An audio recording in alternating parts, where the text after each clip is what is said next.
एक फार्म से 8 से 10 लाख रुपए की इनकम आराम से की जा सकती है।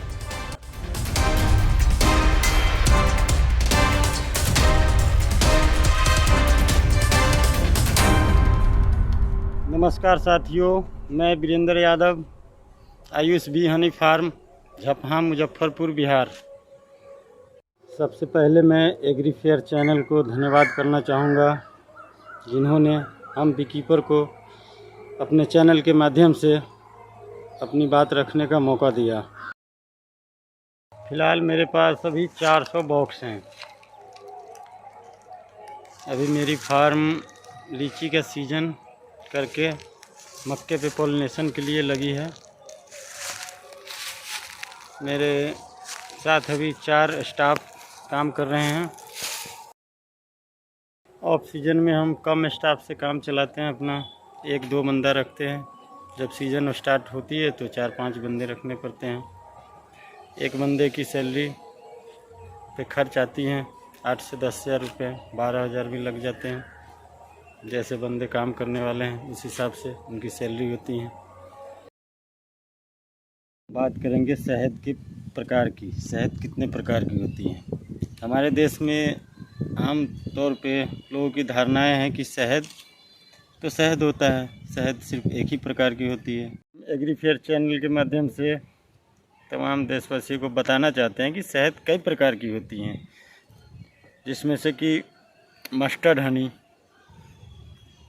जो सरसों के सीज़न में हम खेतों में मधुमक्खियाँ लगाती हैं और सरसों पर से शहद इकट्ठा करके लाती हैं, वो सरसों की शहद कहलाती है, जो कि बिल्कुल जमी हुई होती है। वो जम जाती है, 2-4 दिन बाद जम जाती है, एकदम घी की तरह, जिसे हम क्रीम हनी भी बोलते हैं। फिर हम अजवाइन की शहद निकालते हैं।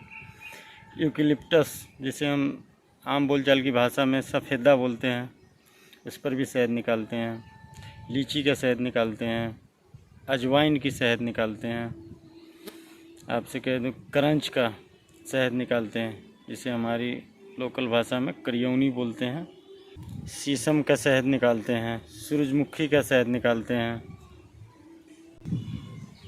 इन सभी प्रकार की शहद निकालने के लिए हमें जहाँ जिस क्षेत्र में जो फसल होती है, उन फसलों पे हमारी फार्म को ले जा कर के वहाँ लगानी पड़ती है, सीजन बाय सीजन, तब जा कर के अन्य प्रकार की शहद निकलती हैं।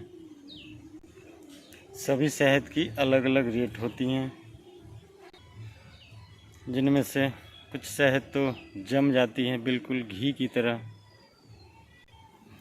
वैसे शहद का जमना उसकी नेचर है, प्राकृतिक गुण है। आमतौर पर हमारे यहाँ जमी हुई शहद को लोग मिलावटी शहद कहते हैं, जबकि ऐसा कुछ नहीं है। जो शहद जम जाते हैं वो शहद का हमारे यहाँ धारणा है कि ये मिलावटी है, जबकि अदर कंट्री में इसकी खूब डिमांड है। मैं अपने बी फार्म को माइग्रेशन के लिए अन्य कई स्टेटों में ले जाते हैं, जैसे कि इस टाइम तो हमारी फार्म बिहार में लगी है। इसके बाद झारखंड ले जाएंगे, वहाँ करंच का सीज़न स्टार्ट होने वाली है। उसके बाद हमारा सीज़न एंड हो जाता है।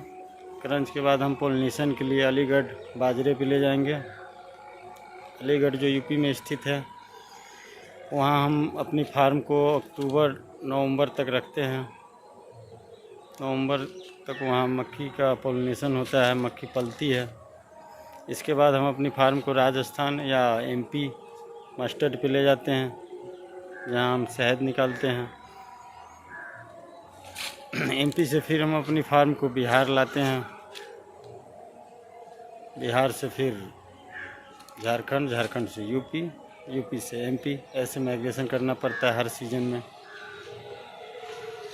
इसमें हमारी लागत माइग्रेशन में एक गाड़ी बॉक्स पे कम से कम 1.25 से 1.5 लाख रुपए माइग्रेशन खर्च लग जाती हैं। इसके बाद लेबर कॉस्ट, 4-5 बंदे काम करते हैं एक फार्म पे। अब हम बात करें बी कीपिंग से इनकम की, तो डिपेंड, सबसे पहले तो मौसम के ऊपर आश्रित है, डिपेंड करता है कि मौसम कैसा साथ दे रहा है। अगर अच्छा खासा मौसम साथ दे दिया और शहद का उचित रेट हमें मिल गई तो एक फार्म से 8 से 10 लाख रुपए की इनकम आराम से की जा सकती है।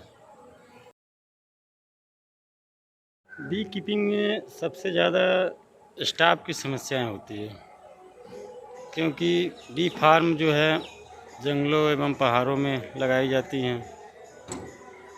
वहाँ पे सुविधाएं कुछ कम मिल पाती हैं। आज के डेट में हम बी कीपर साथियों को सबसे बड़ी समस्या है शहद की मार्केट की,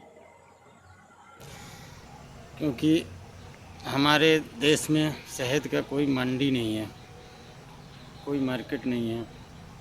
इसमें सबसे बड़ी मुद्दा है कि हमारे शहद को बिचौलिए द्वारा ख़रीदा जाता है, जिससे कि हमारी शहद को उचित मूल्य नहीं मिल पाता है।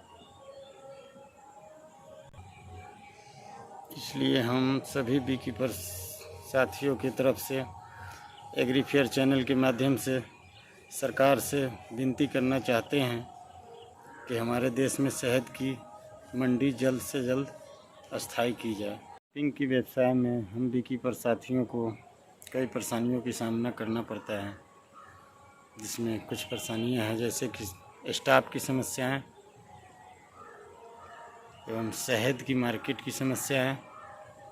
और हम अपनी फार्म माइग्रेशन करते हैं तो एक जगह से दूसरी जगह जब अस्थायी करते हैं तो वहाँ पे जगह की समस्या है। इस तरह की अन्य कई भी समस्याएं हैं जिससे हम बी कीपर को कठिनाइयों का सामना करना पड़ता है। लेकिन जैसा कि हमने पहले बताया कि हमारे देश में शहद की कोई मंडी नहीं है, हमें बिचौलियों द्वारा लूटा जा रहा है। इसलिए हम पुनः सरकार से अपील करना चाहेंगे कि हमारे देश में शहद की मंडी की स्थापना जल्द से जल्द की जाए। धन्यवाद।